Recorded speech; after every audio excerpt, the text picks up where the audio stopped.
President Trump now says he will sign a spending bill to keep the U.S. government open. But he also says he is prepared to take the unusual step of declaring an emergency at the border. KCAL political reporter Dave Bryan joins us now with the latest twist in the growing border battle now that the president is not getting all the wall money that he originally wanted. Dave? That's right. So now we're done with the government shutdown and it's on to the national emergency. President Trump is scheduled to make some comments about the border crisis and emergency declaration tomorrow morning in the White House Rose Garden. CNN reporting tonight he will also switch $6.6 billion from other federal agencies to building the border wall as part of his national emergency declaration. On this vote, the yeas are 300, the nays are 128. Tonight, the House of Representatives overwhelmingly passed the border security bill that would provide funding to prevent another partial government shutdown, but shortchanges President Trump's border wall. Now that both the House and Senate have passed the bill, it will go to President Trump's desk for his signature, which Senate Majority Leader Mitch McConnell relayed to Congress. I would say to all my colleagues, has indicated he's prepared to sign the bill. He will also be issuing a national emergency declaration at the same time.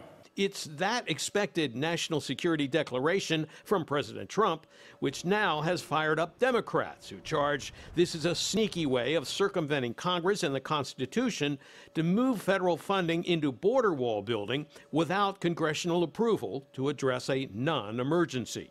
It's not an emergency, what's happening at the border. But putting that aside, just in terms of the president making an end run around Congress. Constitutional law experts say there are plenty of potential Supreme Court issues looming here.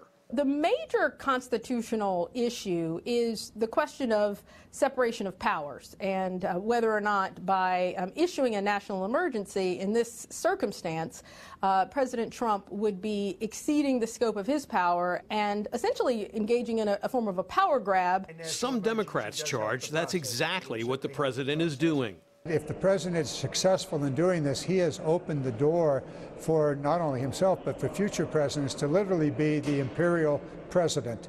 Take whatever tax money they want, put it wherever they want to do it, which is totally contrary to the Constitution. Congressman John Garamendi has introduced a bill that he says would ban the practice of a president single-handedly moving congressionally approved funding for defense purposes without congressional approval. But many Republicans disagree, and the Senate Majority Leader says he stands with the president on this one.